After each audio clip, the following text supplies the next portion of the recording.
Hi everyone, it's Elora Dannon here once again, continuing my story on how my son died for the Jehovah's Witness organization because of their blood doctrine or their anti-blood transfusion doctrine.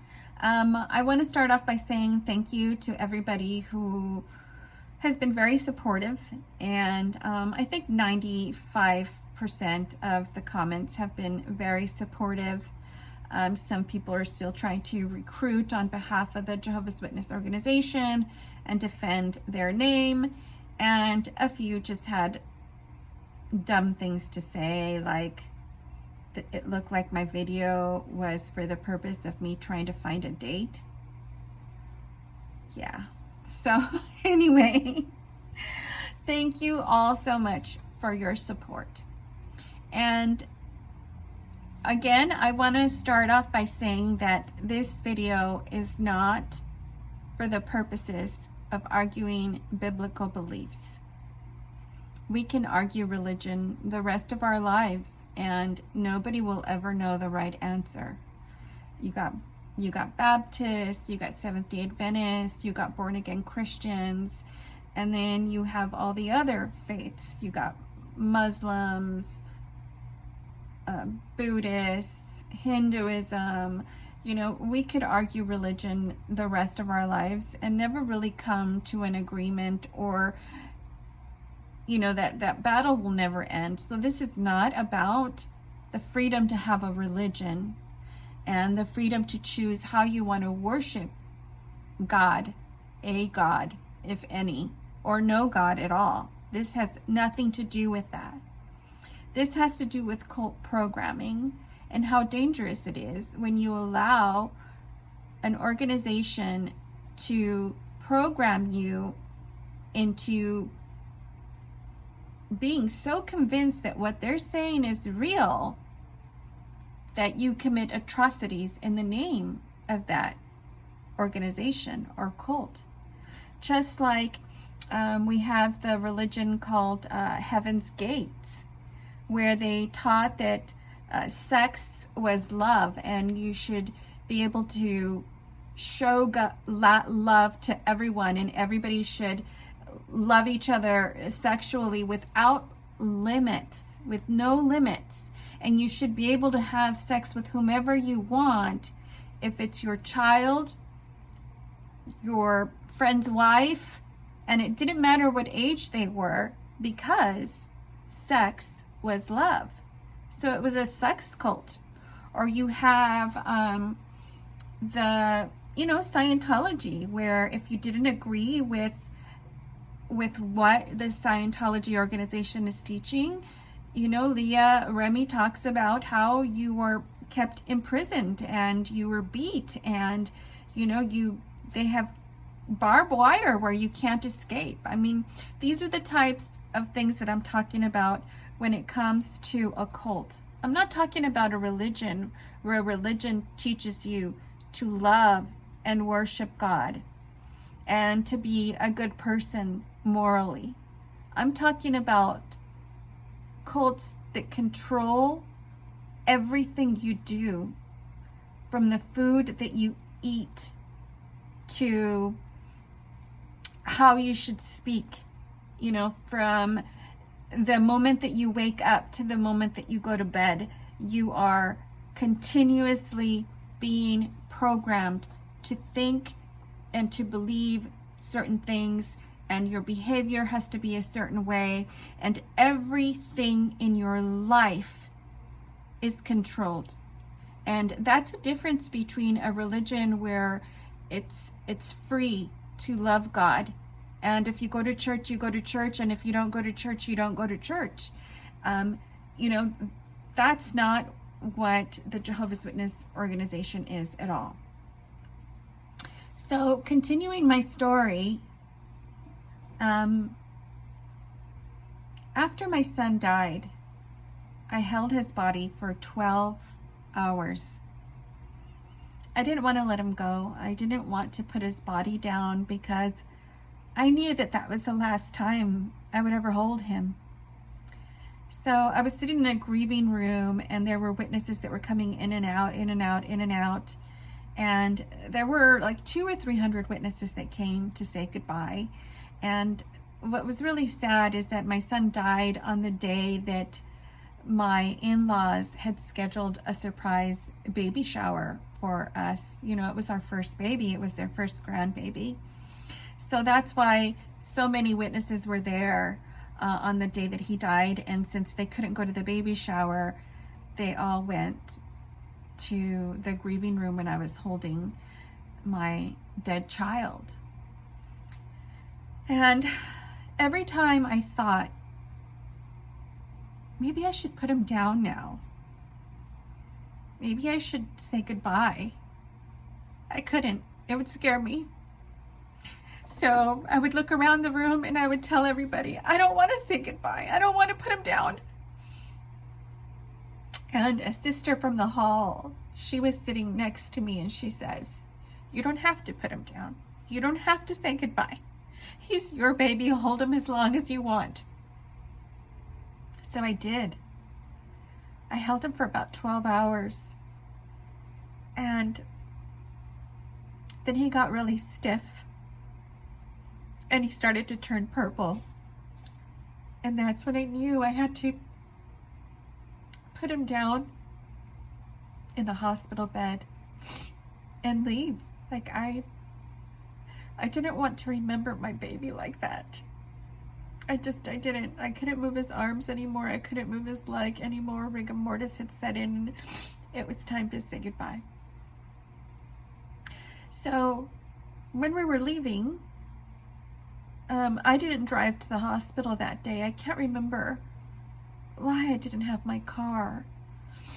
But when we were leaving, my in-laws, who, you know, my father-in-law is an elder, one of his elder buddies was there with us. A lot of the witnesses had already left by then. You know, after 12 hours, nobody's going to sit there with you for 12 hours while you're holding your child. I did at one point ask everybody to leave. I wanted some alone time with my son. I wanted to just cuddle with him without everybody watching me.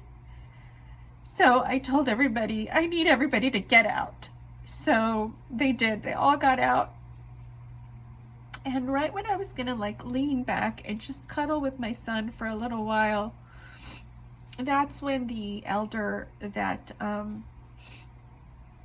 was disfellowshipped 2 months after my son died came in, and that's what he prayed. He prayed for himself, and he asked Jehovah to please help him understand, to please help him understand why a mother has to go through such pain. For him, for your blood doctrine, please help me understand, is what he was saying. And he was crying so hard. He was sobbing. He was shaking. And he was just asking God to please help him. He doesn't know how or why a mom has to go through what I'm going through. And I was sitting on a couch, and he kneeled on the floor, and he was praying on the floor, kneeled down. And then my father-in-law came in and helped him get up off the floor, and he took him out of the room. He was also the same brother that gave the talk at the service, my son's service, memorial. We had asked other brothers if they would give the talk for us, and they all said no. Nobody wanted to do it. They just couldn't see themselves giving that talk. They said, I'm sorry, but this is too emotional, and I'm not able to do it.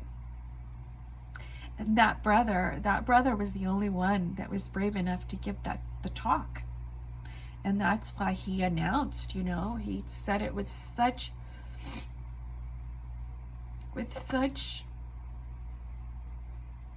passion in his voice, you know, that this woman loved Jehovah God so much, she let her son die.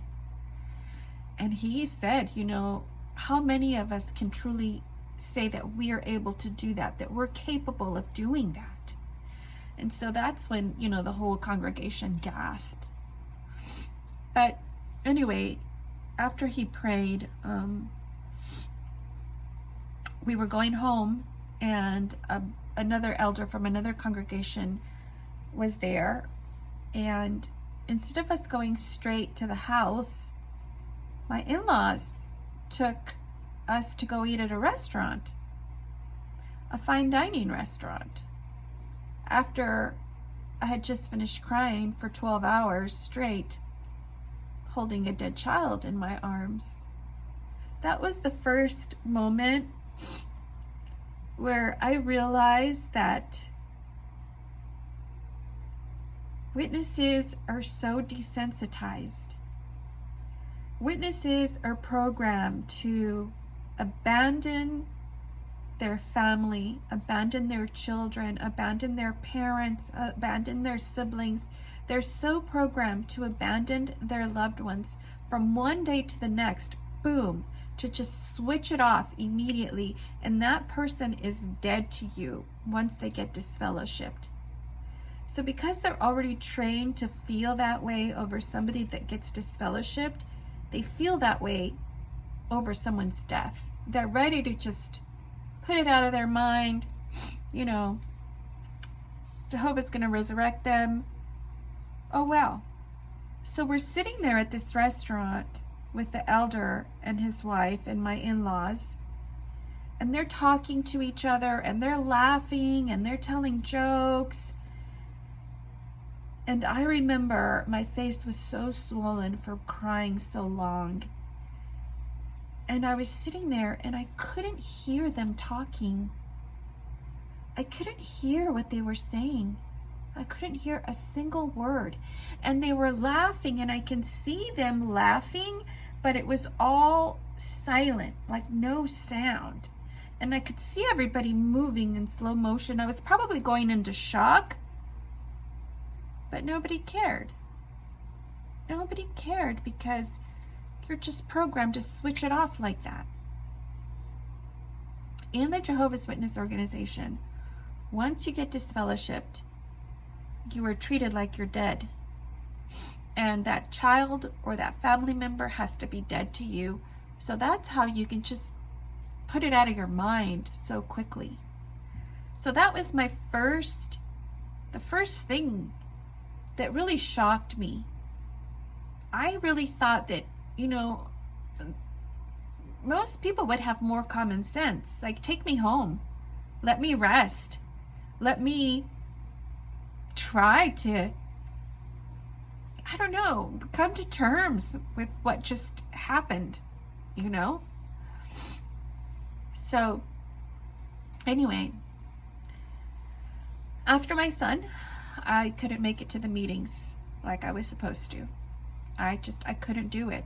I couldn't do it. Every time I sang the song at the songbook, I was crying. Every time, you know, we talked about paradise and seeing our loved ones, I was having panic attacks. So,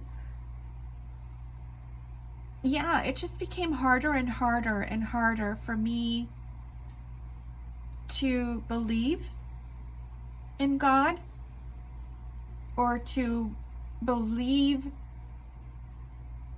that what I did was the right thing. And, you know, that's something really hard to accept. That's something that's really hard to accept, because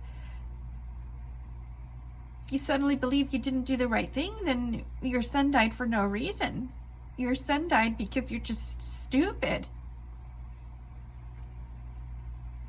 Because you didn't know any better.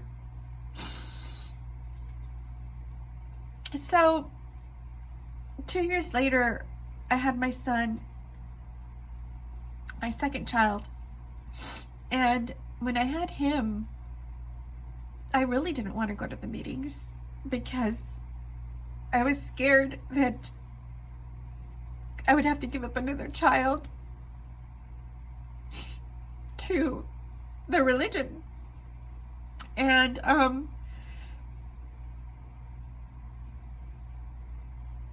I didn't want,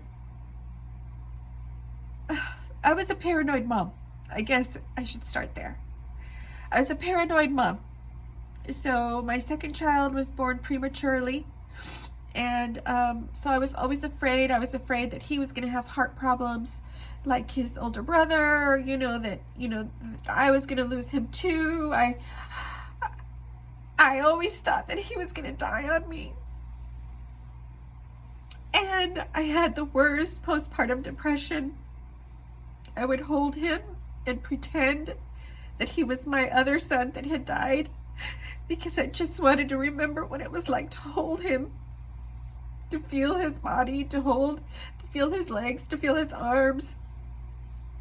So that's a type of psychiatric breakdown that happens to mothers when they have another child after losing their first one.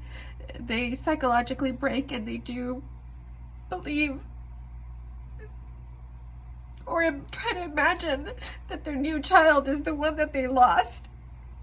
And so that's what happened to me. I would just hold him and try to remember what Alex's arms and legs felt like, and his smell. And at the same time, I was convinced that he was going to die too. Like, I was just a paranoid mother. I think I took my kid to the emergency room. Sorry, I need tissue. Give me just a second.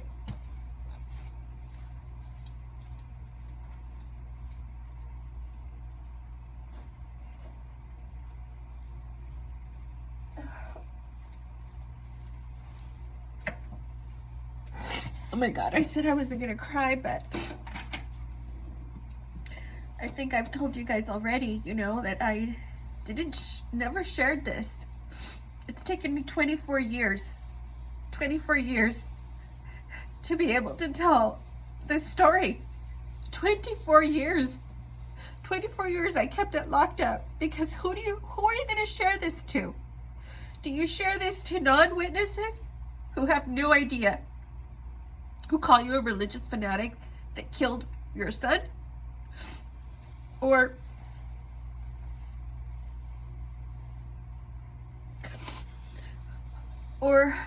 do you share it with witnesses who tell you that you're an apostate and you don't believe in God anymore? Like, who do you talk to about this? Like, there's just really nobody that that I could ever express all of the things that I'm sharing with you now. Like, there's nobody that you could be 100% real with, because nobody gets it. Like, you can't. Who am I gonna tell? Who? There's been, for 24 years, there's been nobody that I can tell this to.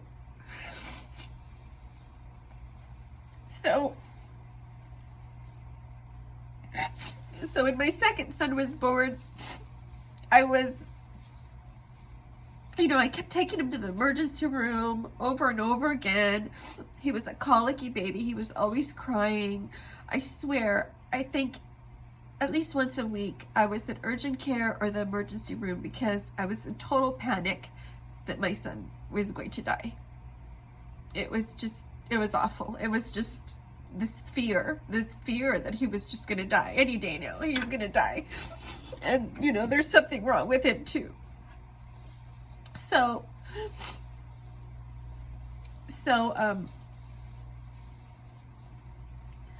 that's when I really started becoming what they call inactive at the meetings. But I was having a mental health breakdown. Like, I could hardly take care of my newborn, let alone go to the meetings. Like, there's just no way. There's no way that I was going to be able to keep up with all of the commitments, all of the obligations that you have with being a witness. And, I shared that in a little bit in the first video and the second video. There's just no way that I could keep up with both of those things.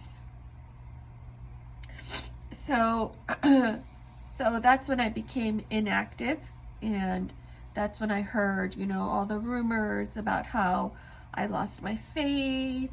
Don't I want to see my son again? Don't I? And at that point, I was really becoming very detached from the organization, so it really didn't matter to me. I realized that the less I went to the meetings, the more peace I had in my mind. Otherwise, I was constantly dreading Armageddon and the punishment that was coming. You know, the reward that I wasn't earning, the reward of seeing my son Alec again because I was inactive. So I just didn't want, the more that I missed, the less I thought about that, and the better I was mentally. So then I had my second child, my daughter, and when I had her, 2 years after I had my son, who is now 2 years old, when I had her, that's when I really had severe postpartum depression. And they always say, studies show that when you lose a loved one, the second year is the hardest, not the first year. It's the second year, because after the second year, all of the people that were, supporting you or trying to get you through the grieving process have already moved on, and you're still grieving. So now you're grieving alone. And that is truly what happened to me when I had my second child. So I stopped going to the meetings, and I think shortly after, they decided that you could accept some blood components. Not blood, 100% blood, but some blood components.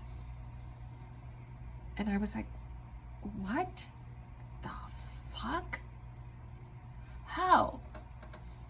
How can you make a chocolate cake and say you can't have chocolate cake, but you can have some parts of the chocolate cake?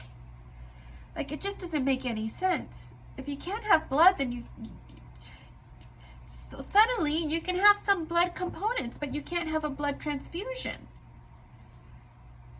Like, that didn't make any sense to me. But I never said anything. I still kept my mouth shut. I didn't want to argue with anybody, and I didn't want to show anybody that I was having doubts, because again, having doubts would mean that it was my son who was going to pay for those consequences, because he's not going to be resurrected if the parent isn't there to receive the child, because why would God resurrect a child if the parents aren't there? He's not going to resurrect an orphan with nobody to take care of him. That's what they said, okay? So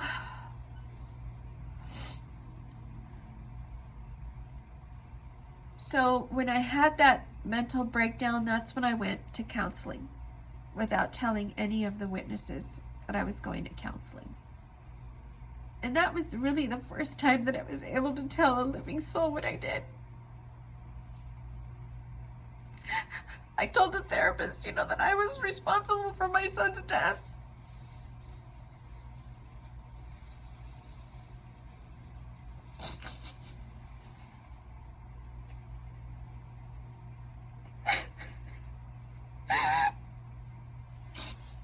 That I single-handedly made that decision.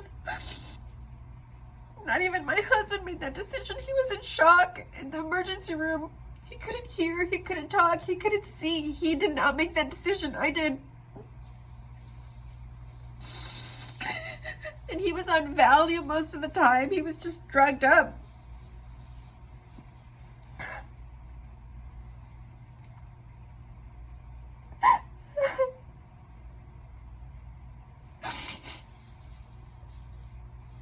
And I don't know if the therapist judged me. I don't know if he judged me. I don't know if he felt any kind of way. I don't know if he thought I was an evil person. I don't know if he thought I don't know. He never said anything to me about it. He just let me tell him how I felt. I was able to express all the anger that I had, all the resentment that I had, all the fears that I had. I just able to just say it. And he just sat there and he listened.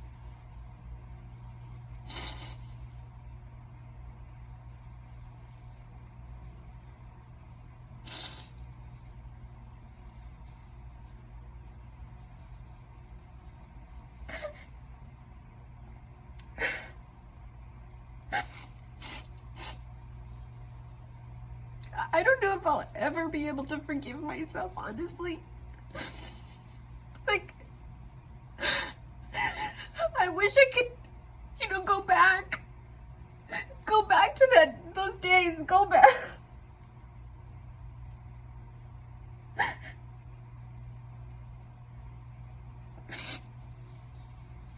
It's one thing to have your child die for an illness, and the doctors did everything they could. They did everything that's available to us through medicine. Everything was done, and you as a parent did everything you could for your child to live. And if he didn't live, then at least you can say that you did everything you could. But I did nothing. Nothing. I did nothing.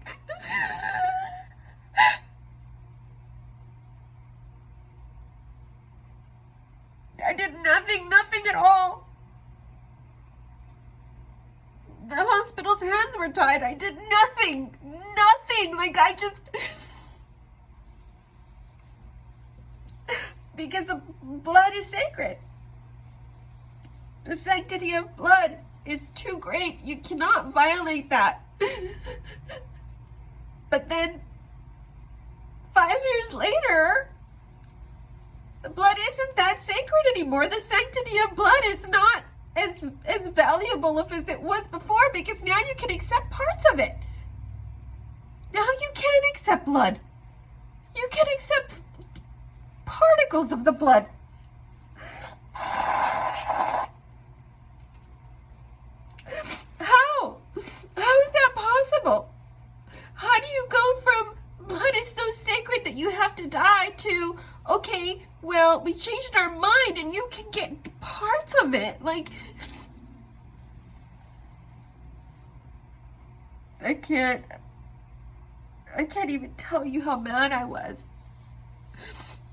How freaking mad I was. How mad I was.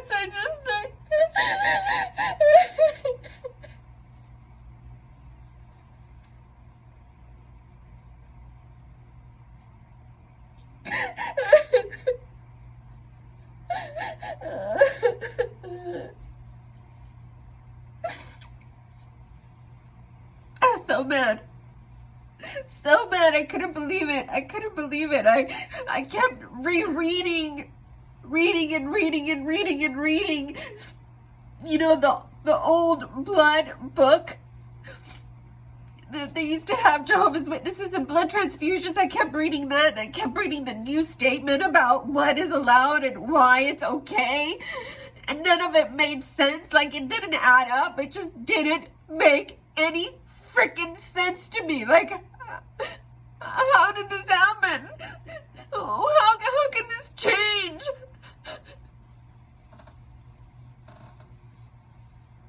That's when I knew it was bullshit. It was just bullshit. It was bullshit. But I still didn't say anything.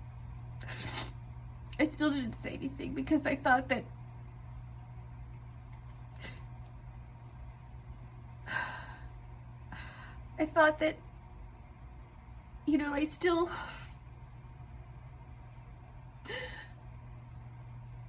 I still didn't know what I wanted to do. I still didn't know what I should do. I didn't know how to react. I didn't know how to react. I didn't know what to think. But I just knew it didn't make sense. So, as the years go on and my family's growing, I have 3 kids, but I've lost 3. So, my first son, Alec, I told you about. Then I had a fetal demise at 16 weeks. I was 16 weeks pregnant and there was no heartbeat. That was when I learned, that this was in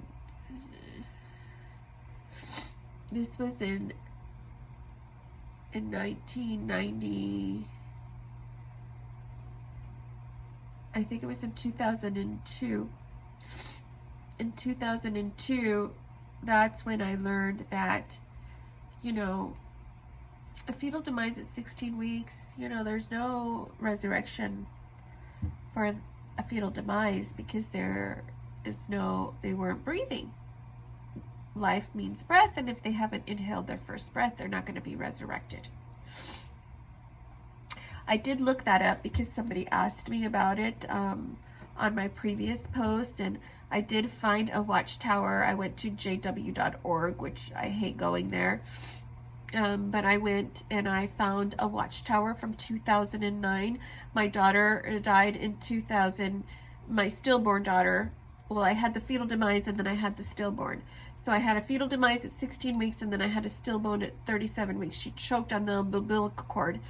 So anyway, for those two, there was no resurrection. So one died in 2000 and I had the fetal demise in 2002, and then the next one in 2003.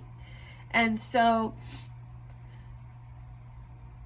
what I found in watchtower.org is an article from 2009 that says, previously,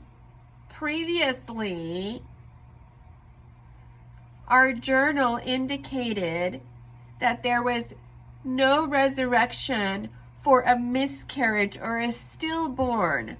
However, with the new science advances, we have come to learn that an unborn baby reacts to outside stimuli. So that may indicate that a miscarriage or a stillborn may be resurrected. However, the Bible doesn't say that clearly. There's nothing about it in the Bible. So they're changing their mind a little bit without saying that they're completely wrong. Okay? This came out in 2009. So I left the organization in 2006. So in 2009, they changed their mind. They're like, well, according to science, an unborn fetus responds to outside stimuli. Well, no shit. Haven't we known that for, the last 30, 40 years? All of a sudden now? No. They probably changed their mind because too many people were leaving the organization when they were told that their stillborn or miscarriage had no hopes of being resurrected. So it says there, in the past, our journal has indicated that stillborns and miscarriages will not be resurrected. But due to science, we can say that maybe. The Bible doesn't say, but we know that Jehovah God is ever so loving and kind. He wouldn't, do that to a mother who is grieving so deeply. So they had to change their fucking mind, because who in their right mind would want to be part of a religion that tells them that their child has no hope of being resurrected or paradise? So I didn't learn about this new change until I looked this up last week when I posted this video and somebody questioned me about it. I looked it up. In 2009, they changed their mind. Do you see why I left? They teeter-totter on so many things. One day it's this way, one day it's the next way. One day it's, when I was there in 2002 and 2003, they said, your stillborn and your miscarriage do not have resurrection. In 2009, their watchtower changed their mind. Look it up. I looked it up last week. When people were asking me, they're like, this can't be right. This can't be right. I'm like, I'm not making this up. I know it's true. So I looked it up and they changed their fucking mind. And they say it in the past, our journal However, science has shown, really? You're relying on science now? Science is telling you what God is going to do to a stillborn or a miscarriage? Science? Really? Really?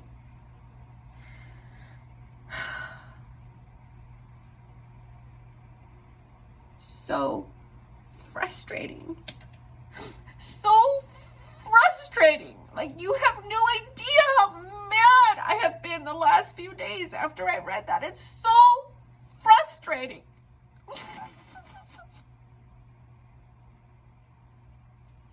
I was so torn when I was still a witness. Even though I was inactive, I was like, my mind was like battling, because I was like, okay, do I continue to fight for Alec who died and see him? But what about my daughter Ada? I was dilated 4 centimeters. I was 37 weeks pregnant. I had my first 2 children at 36 weeks. I should have had this baby by now. She choked on the umbilical cord probably right when I should have been given birth.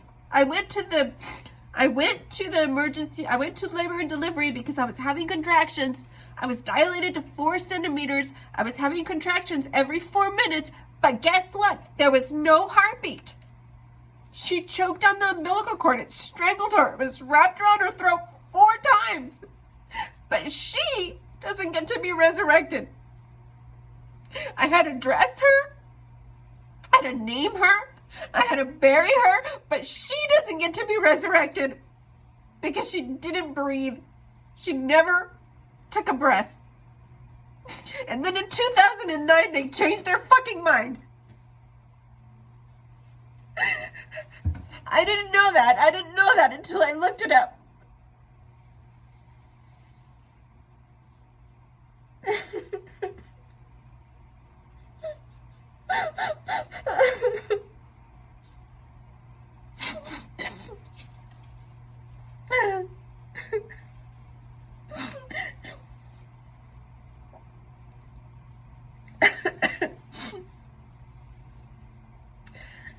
So anyway, I continue to struggle with my activity. Obviously, I was torn. I was so conflicted. Like, as a parent, you know that all of your children are equally as valuable, right? You don't buy one an ice cream if you can't get all of them an ice cream, Even when my kids were little, if I was going to whoop them, I was going to whoop them both if they were fighting. I wasn't going to pick one. They were both going to get a whole case of whoop ass if they needed it. Not just one and not the other, So how do you decide? How can you decide that you're going to keep fighting to see Alec, but not Ada? So Ada doesn't count? Ada is not as valuable as Alec? It just didn't make any sense to me. So I really didn't care. I was just going to the meetings to show, enough to show that I was, still going every now and then. And I was just pretending I was busy with the kids and with work and whatnot. And then I have to backtrack a little bit and talk about my marriage. So I got married when I was 19. Obviously, a lot of you who were witnesses, if you have sex before marriage, you get disfellowshipped. And then, obviously, if you want to make it right with the witnesses, you better hurry up and get married and show your remorse and get reinstated. So when I was 19 years old, I got disfellowshipped and I got married right away. Because, I had sex before marriage. So I married my husband, not because I was, in love, but because I was really obligated to. So I thought it was the right thing to do. I had to, because again, I was trying to live this life of a perfect human being that they want you to be in the organization. They want you to be this perfect human being, even though they tell you that we're all imperfect. They want you to be a perfect human being, and the moment you make a mistake, you get penalized, and being shunned is harsh. So after many years of being married unhappily, and I didn't want to get a divorce because, again, I didn't want to violate God's laws. So I was married for 13 years, and then I was just so unhappy. I was so unhappy, with my life as a witness. I know I got married for the Jehovah's Witness organization. My son died for the organization. My daughter Ada was not going to be resurrected per the organization. Just all of, everything was just compounding one thing after another. And I finally said to myself one day, you know what? If there is a God, if there is a God, any God, He doesn't want me to live like this the rest of my life. He doesn't want me to be unhappy and miserable the rest of my life. So I left. I left my husband, and I had just given birth to my last child. My last child, who's 16. She was 3 months old when I left. I had a 6-year-old, a 4-year-old, and a 3-month-old when I just ran. I left. I didn't even have clothes. I left without clothes, without shoes. I didn't have my underwear. I had nothing. I left. And even though they never officially disfellowshipped me, I was still shunned. So for those of you that don't understand what shunning means, imagine waking up one day and your whole community that you grew up with, your friends that you have known since you were in 2nd grade, your friends since 2nd grade, the babysitter, your hairdresser, your mechanic, your mom, your dad, your cousins, your uncles, your aunts, your grandparents, all of a sudden, none of them talk to you. None of them. Not a single person talks to you. Imagine waking up and you can't call your mom. You can't call your siblings. You can't call your grandparents. You're not allowed to call them. They're not allowed to call you. You're not allowed to go to the same babysitter. You're not allowed to go to the same mechanic. You're not allowed to go see your hairdresser because, remind you, witnesses really want you to stay within the witness community, and they don't want you to socialize outside of the witness community. So you don't have any friends outside the organization. That doesn't exist. You shouldn't have any friends outside the organization because they're a bad influence. So again, they keep you in that quicksand up to here. They keep you in that quicksand. You cannot move. But I didn't care. I didn't care. I didn't care. I left with no clothes. I mean, I ran. I ran and nobody talked to me. Not my parents, not my sisters, not my brothers, not my friends since 9th grade. Nobody. I showed up to the sitter in the morning with my 3 babies so that I could go to work, and she told me at the door that she was sorry, but she was not going to be able to babysit my kids, as she had been watching my son since he was born, and he was 6 years old. She had been watching my kids for 6 years, and she was not allowed to watch my children for me anymore because I left my husband, because I'm the one that left the household. So originally, my ex told me that he would leave, he would move out, and I would stay in the house with the kids.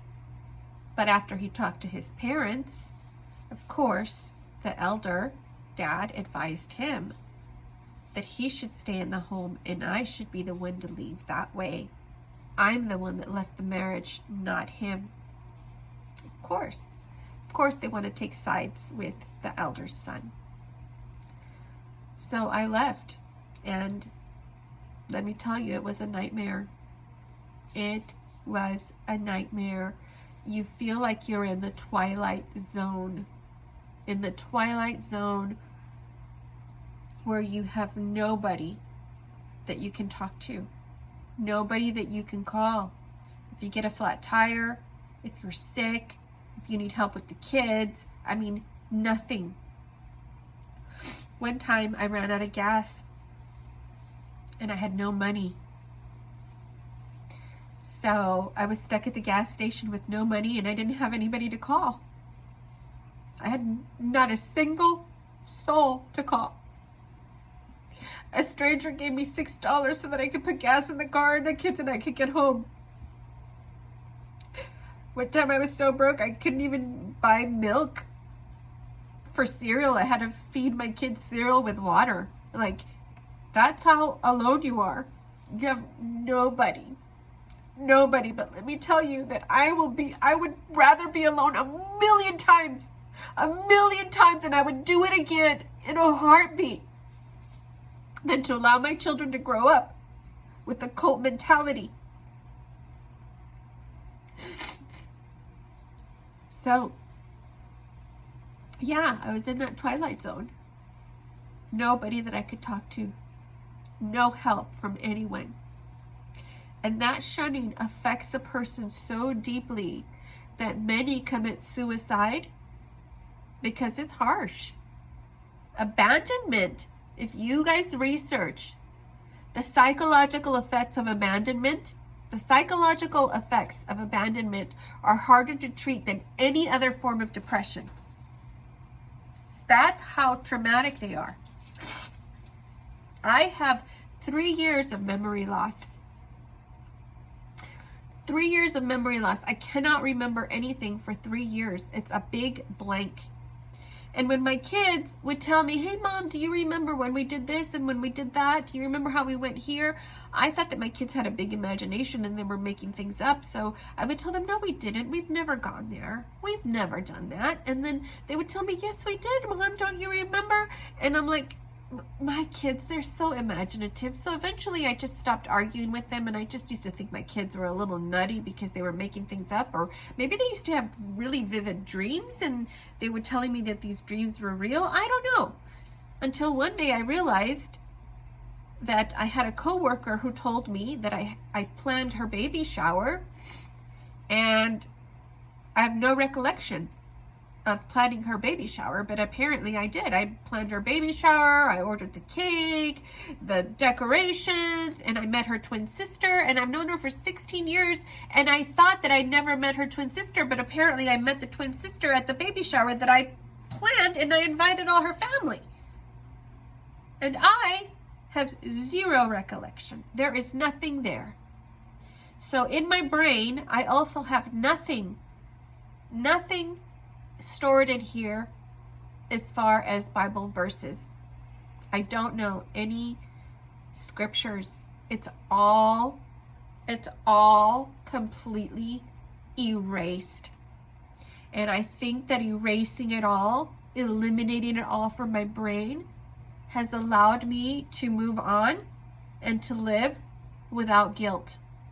Because I don't feel guilty about not going to the meetings, and I don't feel guilty about, not reading your daily texts or doing Bible study, or I don't feel guilty about anything. None of it bothers me because I don't remember it. I don't remember it, honestly. I don't remember, I don't even remember the scripture that says Jehovah's name. Like, that is how gone it all is in here. So yeah, shunning. Shunning is not just, your mom and dad don't talk to you, or people at the congregation don't talk to you. Shunning is Nobody talks to you. And if they see you, they have to pretend they don't see you. They have to look down, they have to look away. They're not even allowed to say hi. So that is why people commit suicide. Because shunning is trauma, and it is done deliberate. It is done deliberately, and it is strategic, so that when you are out there alone, sick, tired, hungry, broke, or whatever it is that happens to you, when you're out there, when everybody turns their back on you, you have no other fucking choice but to go back. I didn't care. I was not going back. I didn't care. I fought and fought and fought and fought to be successful and to make it on my own. And even though I can't even remember how I did it, because literally I can't remember, I have PTSD, I can't remember, but I did it. I did. And anyway, that's how I left, guys. And to this day, you know, maybe my family talks to me a little bit now because most of them are not witnesses, but they didn't talk to me for 8 years. 8 years. My family wouldn't talk to me. They all talked to my ex-husband. He was invited over. He could come over and have dinner with my brothers and sisters and my mom and dad, and everybody was hanging out with my ex-husband because biblically, he didn't leave the house. I did. So yeah, everybody took his side, and I was, you know, figuring it out on my own with the kids. My sister would babysit for my ex-husband, but I had to find a stranger to babysit my kids because, you know, I'm the one who left.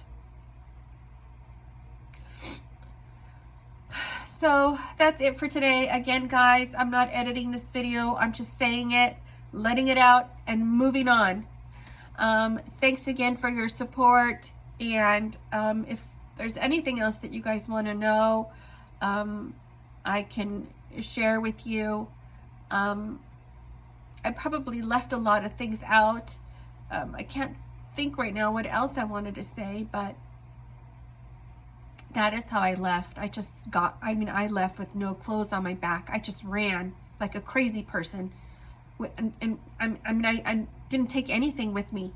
Not my shoes, not my clothes, not my underwear, nothing. I just had the clothes I was wearing that day. That's how determined I was to leave.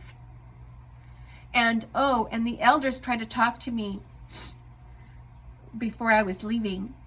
They came to the house, and my ex went and knocked on the bedroom door. I was in my bedroom door with the door locked, and the elders were sitting in the living room. They tried to talk to me, and, you know, he was being all hypocritical because my ex was never God-fearing. He just went to the meetings because his dad was an elder and he didn't want to disappoint his parents, but he didn't give a shit about God. He didn't give a rat's ass about God. He just did it, you know, enough to where people would notice that he was there.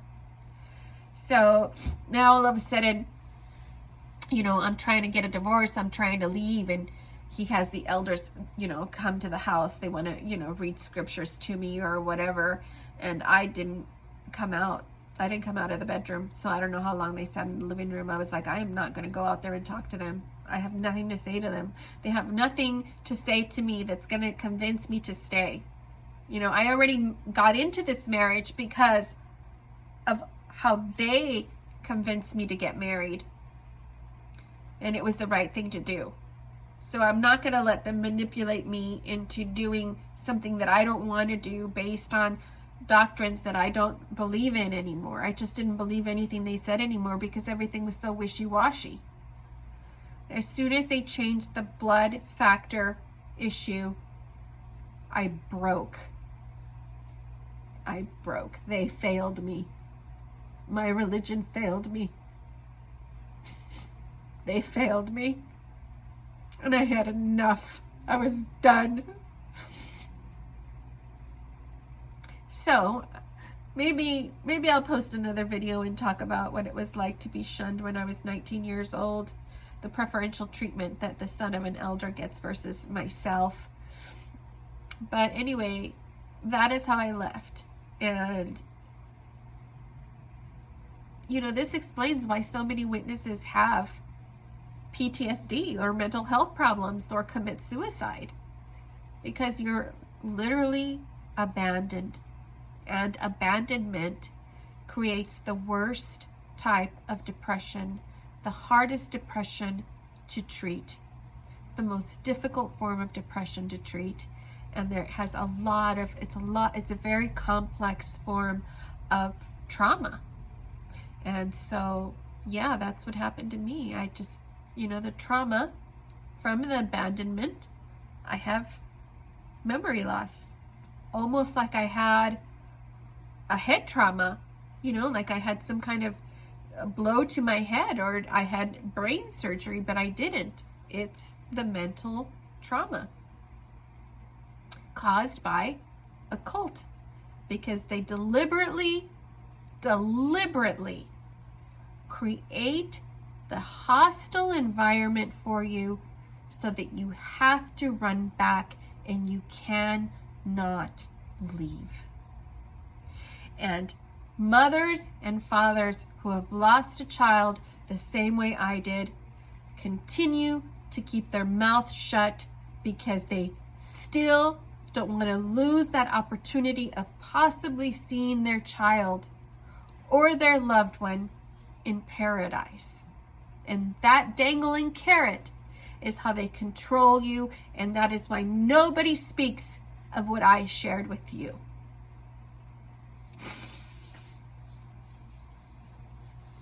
I don't want to cry anymore. I can't cry. I don't want to cry anymore. But I'm so mad. I'm so mad. Thank you guys for your support, for watching this video. And if you have any other questions, let me know. I don't know if I'll make any more videos, because I don't want to stay in this dark space, because you know, it's really hard to get out of it once you're here. I don't want to stay in this dark space. I need to move on. But this had to be said. This had to be known. The shunning, and how you could lose a child to a doctrine that was later changed. How one day you're told you'll never see your child again, and then, you know, you're stillborn again, and then they change their mind, you know, 5 or 6 years later. You know, all these new lights that are coming out, and how you're programmed into just being a fucking nut, to say it lightly. Not say, I mean, whatever. I don't know what I'm saying. Anyway, thank you again, guys, for watching. Signing off. Elora Dannon.